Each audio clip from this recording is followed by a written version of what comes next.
Bom dia, a paz do nosso Senhor Jesus Cristo. Vamos dar continuidade à nossa leitura bíblica. Hoje é quarta-feira, é dia de nós estarmos reservando a esse tempo para estudarmos a palavra do Senhor. Aleluia. Vamos estar lendo, refletindo, crescendo na graça e no conhecimento, para que possamos aprender, para no momento exato nós praticarmos, apagarmos da nossa mente tudo aquilo que aprendemos de uma forma errada, que nós possamos ter um coração puro, simples, para receber da parte do Senhor o que Ele tem para nos dizer. Vamos ler o livro de Tiago. Estou acompanhando de uma ordem cronológica. Tiago é provável que tenha sido o primeiro livro a ser escrito, que foi uma carta.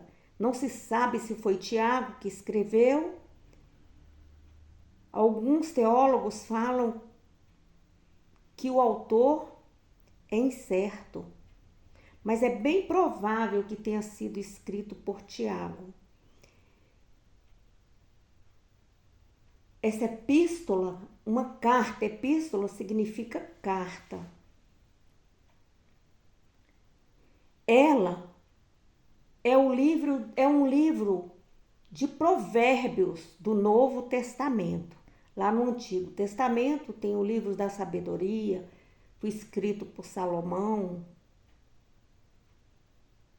E aqui tem Tiago, de forma que ele vai estar mostrando para nós acerca das boas obras, como devemos praticá-las. Aleluia. Mas eu pergunto para você, e quem foi Tiago? Outrora existiam muitos Tiagos, assim como existia muitos Jesus. Eram nomes comuns naquela época. De forma que, se você ver e observar que quando lemos o livro de Atos, nós vimos vários Tiagos. Mas aqui nós vamos falar acerca de Tiago, filho de Zebedeu, que era um pescador muito influente na época.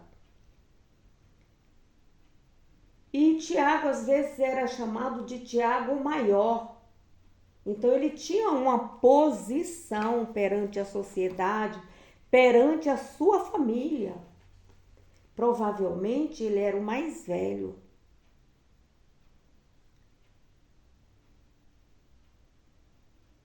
Zebedeu era um homem de recursos, porque se você for ler lá em Marcos, capítulo 1, versículo 20, você observa isso. E Tiago, ele foi um dos 12 apóstolos. Dentre os apóstolos, foi um dos mais íntimos de Jesus. Olha bem, ele esteve na transfiguração, ali na casa de Jairo, no Getsemane. Ele e João foram cognominados por Jesus de Boanerges. Jesus os apelidou de Boanerges, que isso significa filho do trovão. Por causa de quê? Pelo motivo deles terem uma personalidade, um caráter explosivo. E Jesus os repreendeu também porque queria que descesse fogo do céu sobre os samaritanos.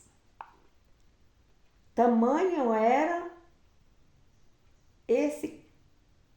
essa personalidade deles, que aflorava neles. Sua mãe chamava-se Salomé, uma irmã da mãe de Jesus. Então, Tiago era considerado primo de Jesus. Aí tem a briga entre os teólogos, era irmão, era prima, de forma que a parentela, todos eles se conheciam como primos.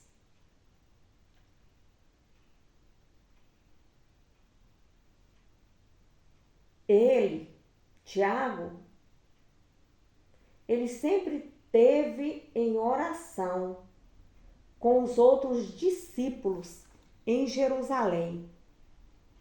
Participou da pesca milagrosa, junto com João.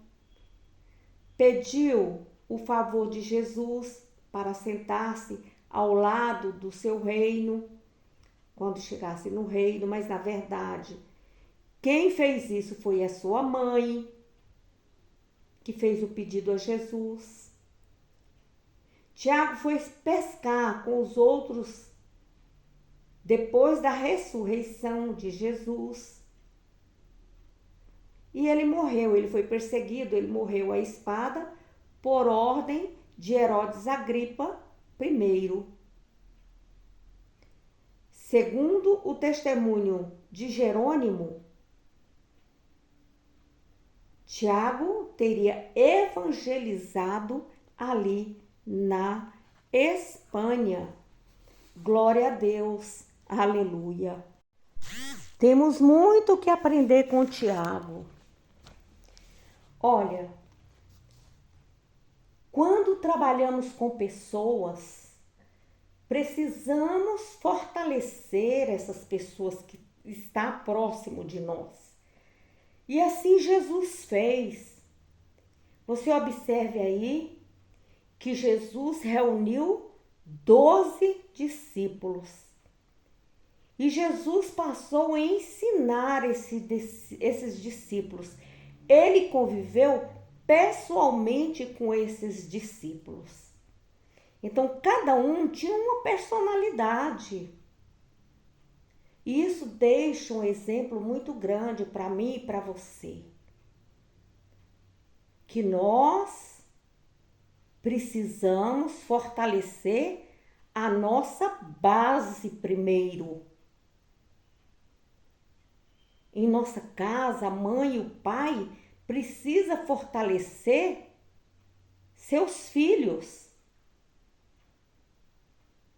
O pai, a mãe, os filhos, a família. Bem assim somos a igreja de nosso Senhor Jesus Cristo. Esses são os princípios. Aleluia. Então que Deus possa falar ao seu coração, ao meu coração em primeiro lugar, para que nós venhamos a crescer na graça e conhecimento. Então, o livro de Tiago provavelmente foi o primeiro livro a ser escrito. A primeira carta, né? Uma carta, é uma epístola. Não é bem um livro, é uma carta. Aleluia, interessada ali as 12 tribos que foram dispersas. No versículo 1 diz assim: Tiago, servo de Deus e do Senhor Jesus Cristo, às 12 tribos que andam dispersas. Então ele fez questão de falar que ele é e era servo do quê? De Jesus. Versículo 2.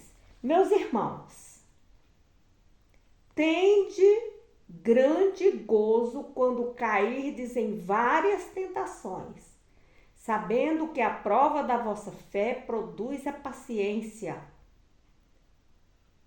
Tenha, porém, a paciência a sua obra perfeita, para que sejais perfeitos e completos, sem faltar em coisa alguma.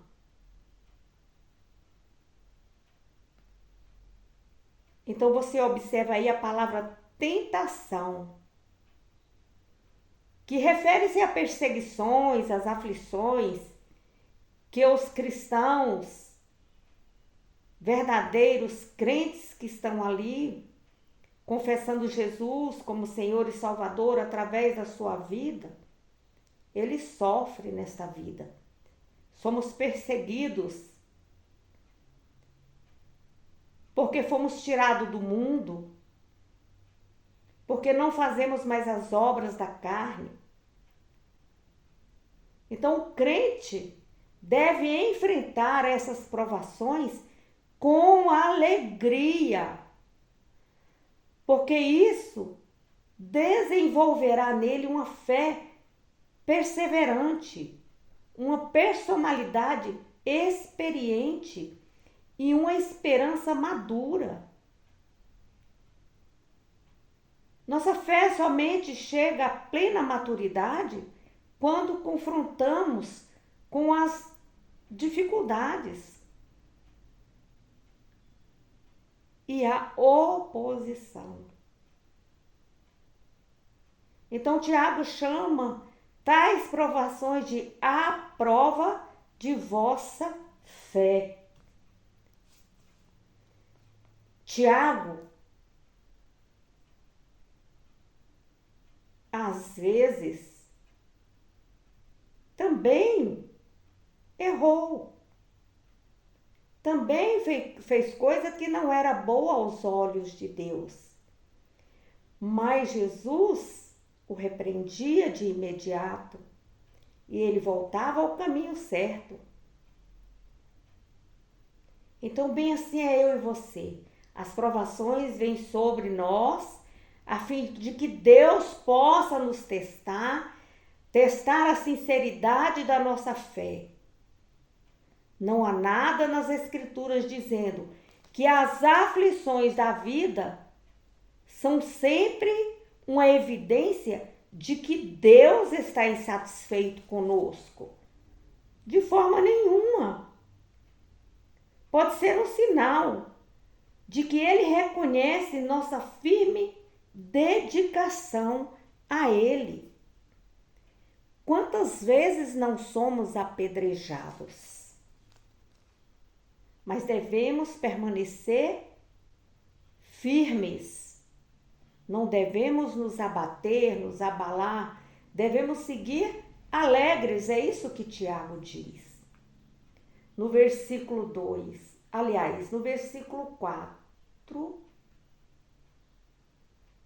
Tenha, porém, a paciência, a sua obra perfeita, a obra de Deus. Devemos ser pacientes, devemos tolerar os irmãos, nos amar mutuamente, para sermos perfeitos, como Jesus, sem faltar em coisa alguma. Então, devemos servir ao próximo. Versículo 5. E se algum de vós tem falta de sabedoria, peça a Deus, que a todos dá liberalmente e não o lança em rosto, e ser-lhe-á dado. Peça, porém, com fé, não duvidando, porque o que duvida é semelhante à onda do mar, que é levada pelo vento e é lançada de uma para outra parte. Não pense tal homem que receberá do Senhor alguma coisa. O homem de coração dobre é inconstante em todos os seus caminhos. Glória a Deus. Então devemos procurar ser perfeitos. Então aqui maduros, teleios, em grego, transmite uma ideia bíblica de perfeição no sentido de relacionamento correto com Deus, que frutifica no empenho sincero de amá-lo de todo o coração, em obediência irrestrita e uma vida inculpável. As pessoas podem até falar de mim, falar de você. Porém, Deus que nos conhece, Deus conhece o nosso coração. Ele sabe que o nosso coração está voltado para Ele, em agradá-lo, a amá-lo, a seguir os seus mandamentos, a não quebrar os princípios. Aleluia! E ele exorta ainda, se nós temos falta de sabedoria, que nós devemos pedir a Deus.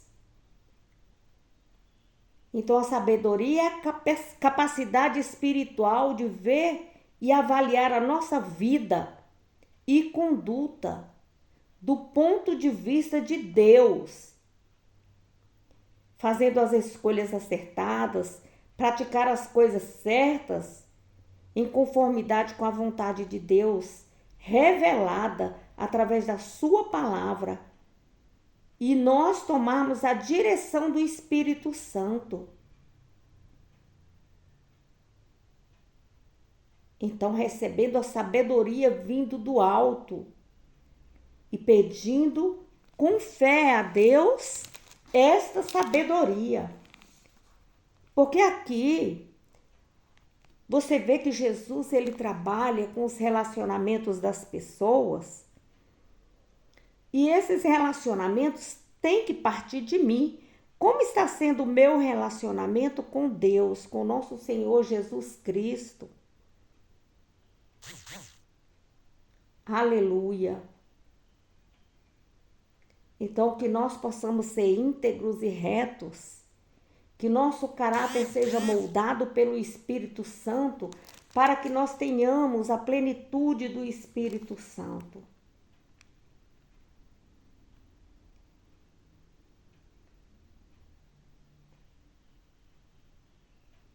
Versículo 9. Mas glorie-se o irmão abatido na sua exaltação, e o rico em seu abatimento, porque ele passará como a flor da erva, porque sai o sol com ardor, e a erva seca, e a sua flor cai, e a formosa aparência dos seus aspectos perece, melhor dizendo. Assim se murchará também o rico em seus caminhos. Aleluia!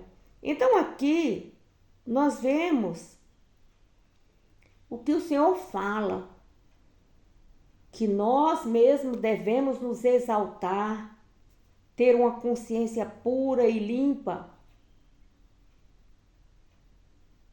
porque as pessoas ricas, elas vão passar como a flor da erva, porque o sol vai sair, vai arder, a erva vai se secar, sua flor vai cair, e a formosa aparência do seu aspecto perece. Assim se murchará também o rico em seus caminhos. Vamos ver o que diz outra versão?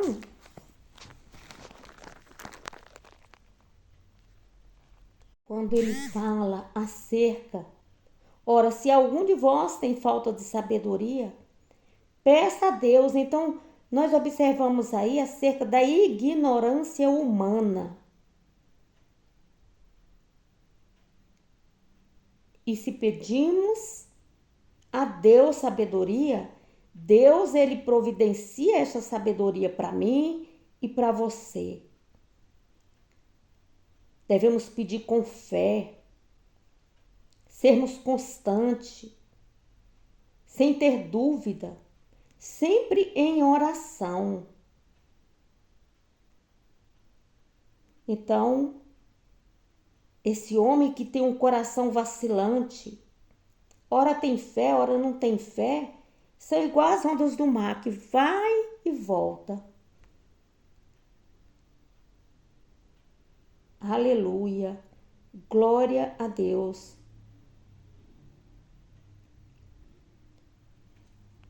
E aqui você observa aí que fala acerca do homem que ele é humilde. Este homem humilde, quando ele está em alta posição, ele é uma pessoa que tem domínio próprio, quer dizer, é cheio do fruto do Espírito Santo.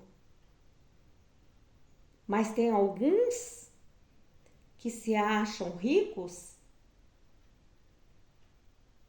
e se tornam soberbos. Então, o Senhor nos ensina que devemos ser humildes de coração. E aí ele fala, engraçado, sobre a morte, não é verdade? Ele fala que o rico, porém, gloria-se na sua insignificância, porque ele passará como a flor da erva, pois o sol sai com seu ardente calor e faz secar a erva, e a sua flor cai, e a sua formosura perece. Assim murchará também o rico em seus caminhos. Então mostra a fragilidade do ser humano, que não é riquezas, não são bens materiais que vai te levar para o céu. Não, vai ser a nossa constante firmeza em estar com Jesus, praticando aquilo que ele nos ensinou. Não quebrar princípios. Ver a todos igualmente, com humildade, que todos nós, tanto rico quanto pobre, tanto humilde, né? Possamos ser pessoas com coração brando, com coração amoroso, que possamos saber acolher o próximo, mesmo no momento da dificuldade do próximo, devemos acolhê-lo. Aleluia, glória a Deus.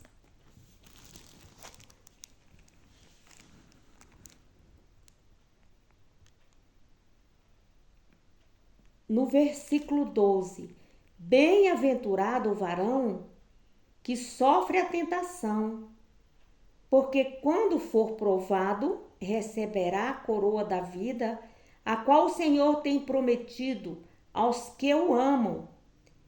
Ninguém sendo tentado diga, de Deus sou tentado, porque Deus não pode ser tentado pelo mal, e a ninguém tenta. Mas cada um é tentado quando atraído e engodado pela sua própria concupiscência. Depois, havendo a concupiscência concebido, dá à luz o pecado. E o pecado, sendo consumado, gera o quê? A morte. Aleluia. Glória a Deus. Então, a tentação, ela provém, em princípio, dos desejos e inclinações do nosso próprio coração. Do que seu coração está cheio? Das coisas de Deus? Do fruto do Espírito Santo? Da palavra de Deus? Então o Senhor fala aqui que devemos resistir o pecado, purificado pelo Espírito Santo. Então, quando somos purificados pelo Espírito Santo, então este pecado, ele vai ser extirpado da nossa vida. Vai gerar vida. Quando Jesus entra no nosso coração, quando agradamos a Jesus, olhamos para Jesus, praticamos aquilo que ele nos ensina, vem a verdadeira conversão e nós fugimos do mal, da aparência do mal.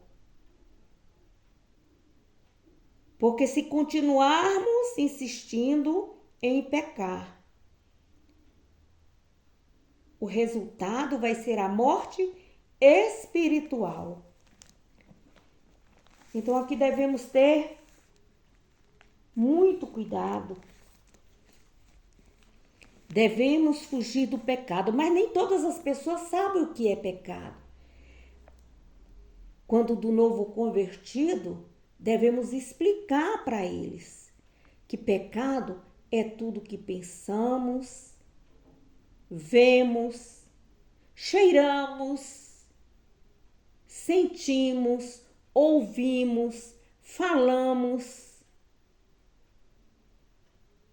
Tudo aquilo que não agrada a Deus. E devemos fugir, ficar longe. Então, cada um é tentado. Quando ele é atraído, enganado pelos desejos carnais. Porque outrora nós fomos carne.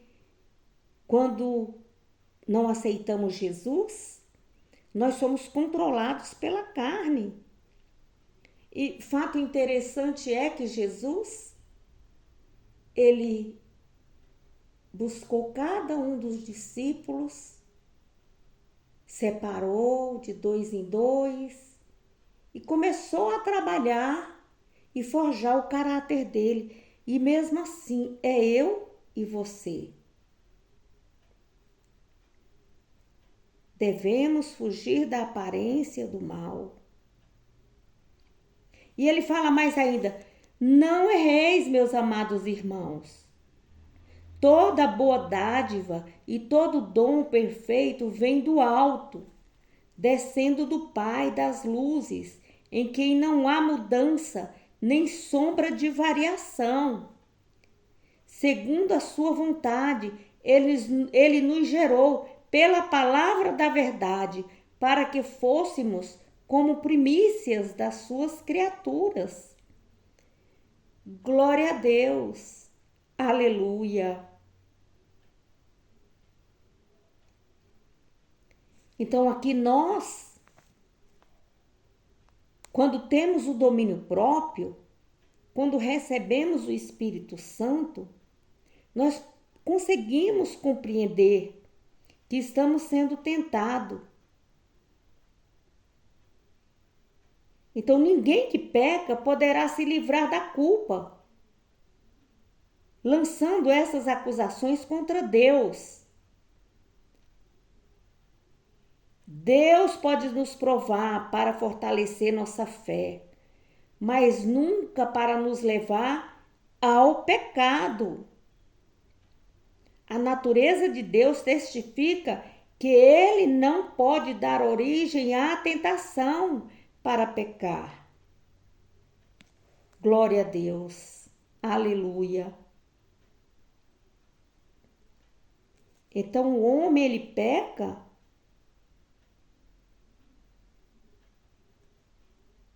por quê? Pela própria concupiscência, pelos desejos da carne.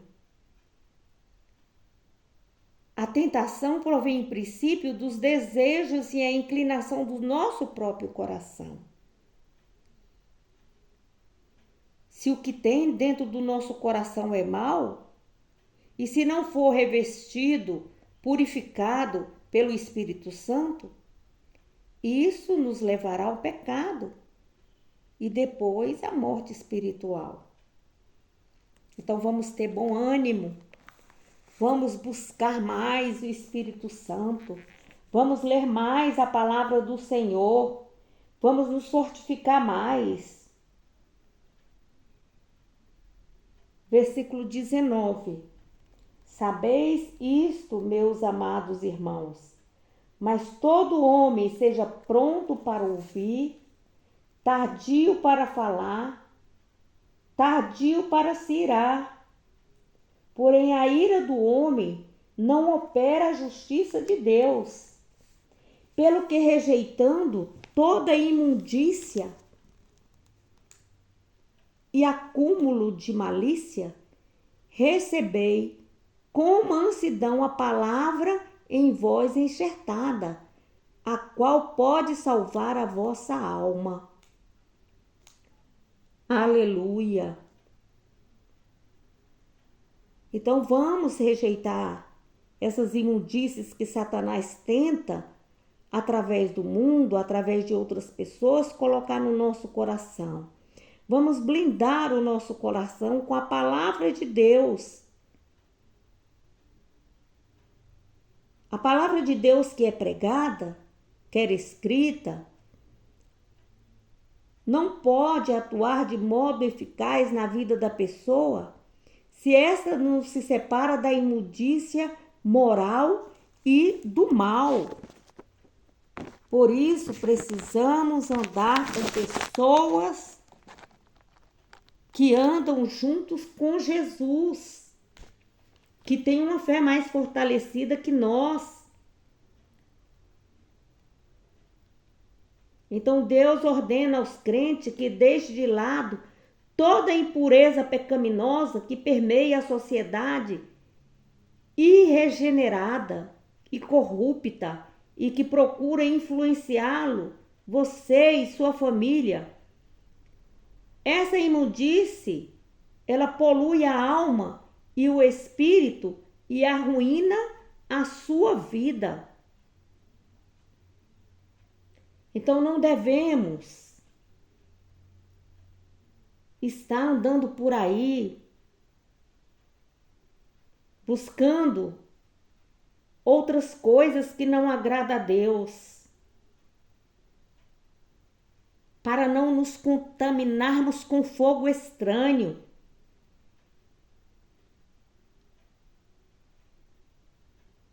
As Escrituras nos avisam quando as coisas impróprias para o povo santo de Deus. Ela nos avisa.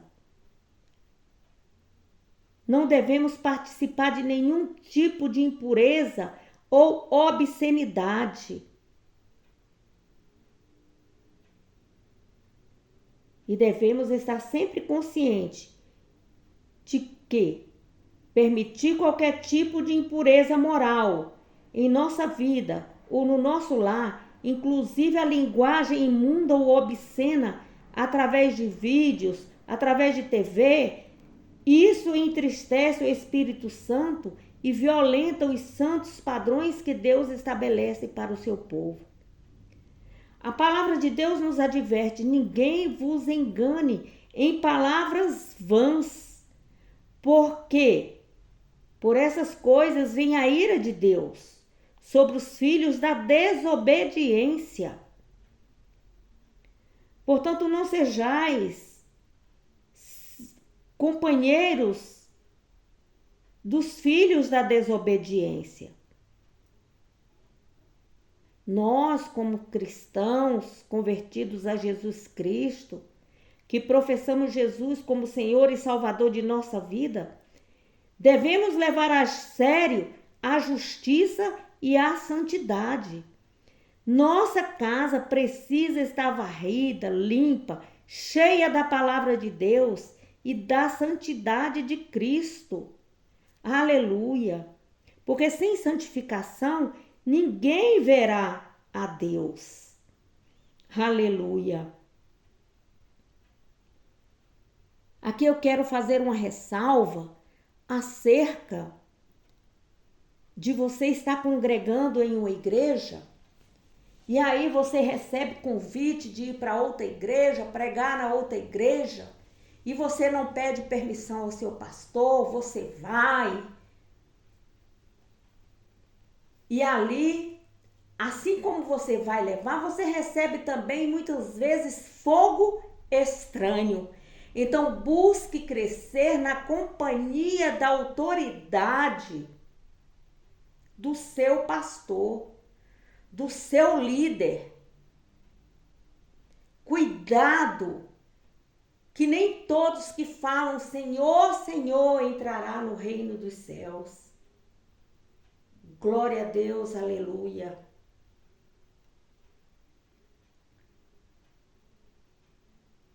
O cristão, ele começa a sua nova vida em Cristo ao nascer de novo, pela palavra da verdade. Então, essa nova vida em Cristo requer que abandonemos toda a impureza.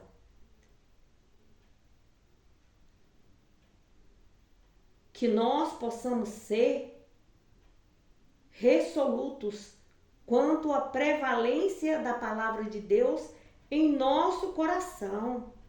Que nós possamos encher o nosso coração de fé, esperança, amor.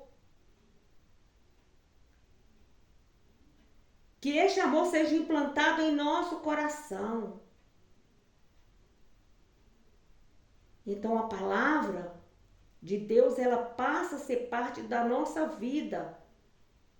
A nossa boca irá falar da palavra do Senhor.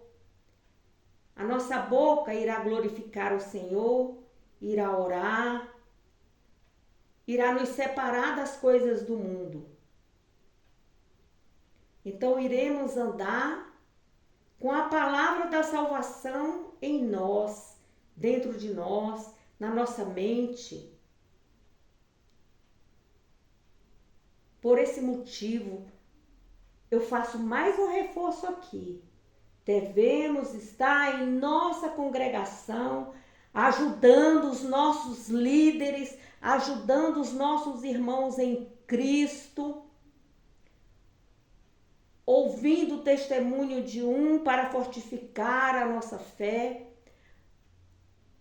E às vezes o irmão não precisa nem falar do testemunho dele. Nós estamos vendo que Deus, através do Espírito Santo, está fazendo uma transformação naquela vida, e as pessoas que olham para aquela vida têm o desejo de servir e de buscar a Deus, porque somos testemunhos vivos do Senhor Jesus. Ali, a nossa família é transformada, a nossa casa começa por nós sendo transformada, e ali é gerado um grande mover do Espírito Santo em nossa vida, e muitas pessoas irão conhecer Jesus através da transformação que é gerada em mim e você, através do fruto do Espírito Santo, que é a paz, a bondade, a longanimidade, a mansidão e o domínio próprio. Até a forma de falar do novo convertido muda, a forma de se vestir. Você vai observando essas mudanças. Não é eu, não é você. Quem está fazendo isso é o Espírito Santo de Deus, que convence o homem. Não é por força, não é por violência, não é por você gritar, não é por você pular no púlpito, fazer cambalhota. Não, de forma nenhuma. Você pode falar de uma forma branda e o Espírito Santo está agindo. Aleluia, ensinando, mostrando o caminho. Glória a Deus. E sede cumpridores da palavra e não somente ouvintes, enganando-vos com falsos discursos. Porque se alguém é ouvinte da palavra e não cumpridor, é semelhante ao varão que contempla ao espelho o seu rosto natural. Porque se contempla a si mesmo e foi-se, e logo se esqueceu de como era. Aleluia. Glória a Deus. Você ou eu, às vezes pensamos que podemos enganar a Deus. Não enganamos a Deus, não. Queremos que o outro seja perfeito. Oh, glória a Deus, então devemos orar por esta pessoa. Muitas vezes apontamos o dedo para as pessoas, esquecemos que tem 4 dedos apontados para nós. Então devemos ter um espírito acolhedor, perdoador, manso, um espírito que ama o próximo e não olha para as falhas do próximo. Ao pregar no púlpito, devemos ter a consciência disso, que não devemos ver um homem de forma natural, mas que ele é um homem que será transformado por Deus. Devemos nos despor do orgulho, da vaidade e termos consciência que somos pecadores, porque todos pecaram e estão destituídos da glória, da graça do Senhor. Então, que todo dia nós possamos estar buscando a Deus, o Espírito Santo, para estarmos crescendo na fé. Devemos tirar a arrogância de dentro de nós, porque sem Deus nada podemos fazer. Quando chega a noite, que você vai fazer seu devocional de noite, devemos parar e pensar: o que eu fiz hoje? Fazer o exame de consciência e pedir perdão a Deus pelos pecados de pensamento, palavras e ações, de atos voluntários e involuntários. E pedir a Deus, se tivermos algum pecado engessado, que o Senhor arranque. Pode até nos ferir, sangrar, mas devemos tirar. Devemos limpar o nosso coração para ter um coração firmes e blindados com Jesus. Aleluia. Glória a Deus. No versículo 25, aquele, porém, que atenta bem para a lei perfeita da liberdade, e nisso persevera, não sendo ouvinte esquecido, mas fazedor da obra, este tal será bem-aventurado no seu feito. Aleluia. Então, esta lei, você dá uma chegadinha lá no capítulo 2, no versículo 12, 2:12, veja o que está escrito aí. Assim falai e assim procedei, como eu devendo ser julgados pela lei da liberdade. Então, essa lei da liberdade, devemos falar e agir, sabendo que seremos julgados por Deus e pela lei da liberdade. A lei e o amor de Deus, que derramados em nossos corações pelo Espírito de Deus, Deus condenará toda demonstração de parcialidade. Porém, ela transgride a lei do amor quando somos parciais. Então, o julgamento pertence a Deus. Então, lembre-se que somos discípulos de Jesus. Não devemos tomar partido de A, de B nem de C. Devemos orar pela falha um dos outros, para que Deus possa nos fortificar, para que na hora que tivermos também desviado, ou na hora que cometemos alguns deslizes, possamos também alcançar a misericórdia e a graça do Senhor. Aleluia. Versículo 26.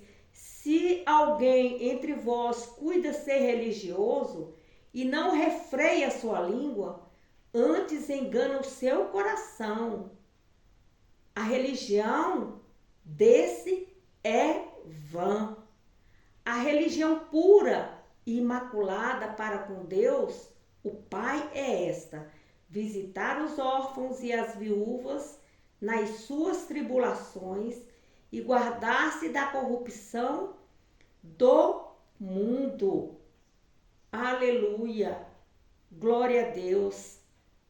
Então aqui o Senhor fala sobre acerca de religião.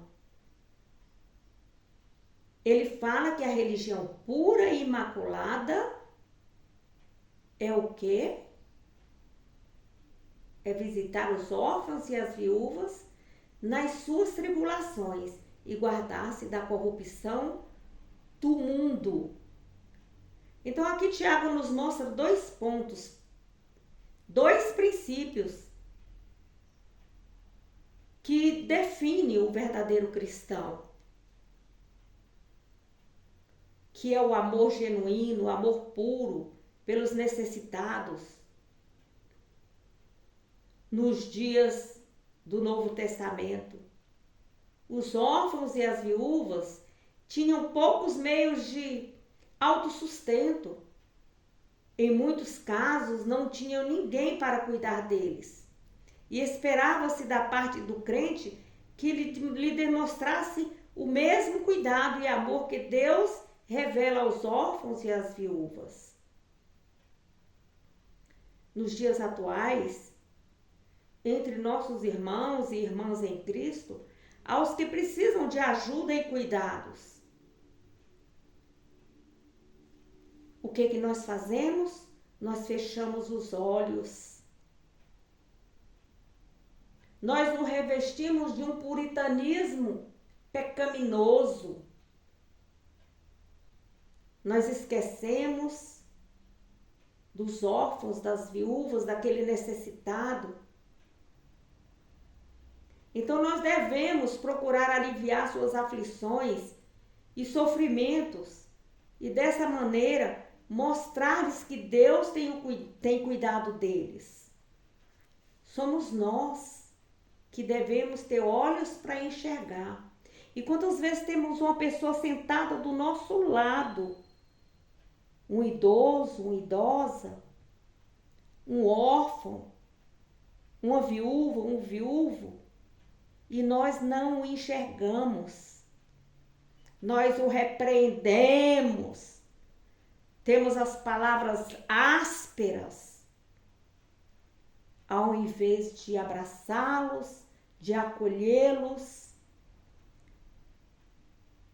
porque às vezes aquele idoso, aquele órfão, aquela viúva ou viúvo está precisando somente que você tenha paciência e venha ouvi-lo. Sabe? Olhar no olho, senta aqui comigo.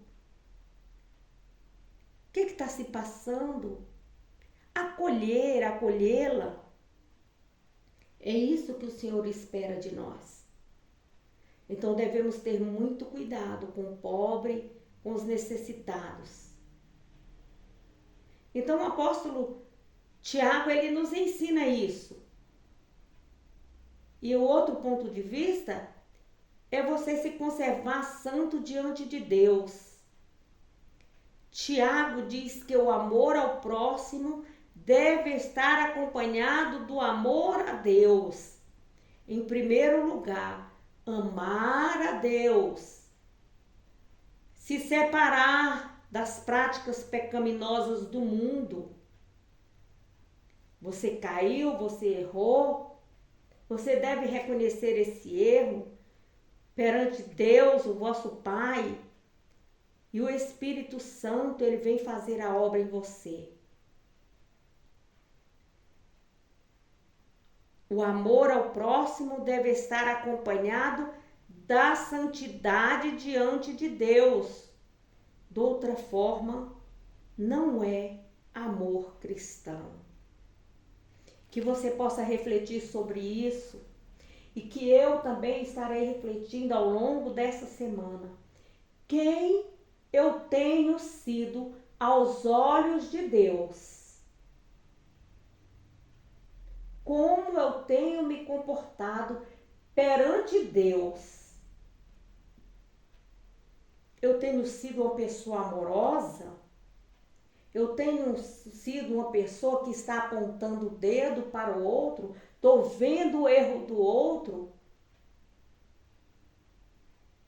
Estou caluniando, estou criticando? Não é isso que Deus nos ensina.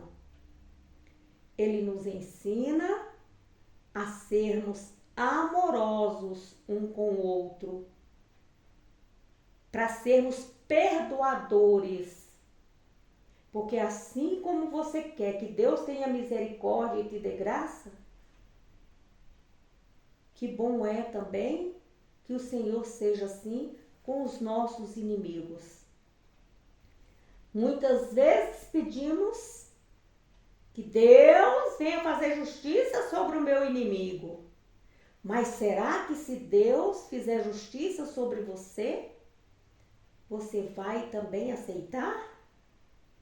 Então que possamos tirar o orgulho, o ressentimento, possamos ter um olhar bom para com o irmão, possamos ser misericordioso com as falhas dos nossos irmãos, para todos crescermos na graça, no conhecimento e possamos ir morar no céu, porque o nosso alvo é morar no céu com Jesus. Amém?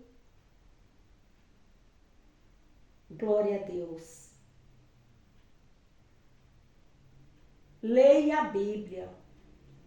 Estude a Bíblia. Tenha momentos de contemplação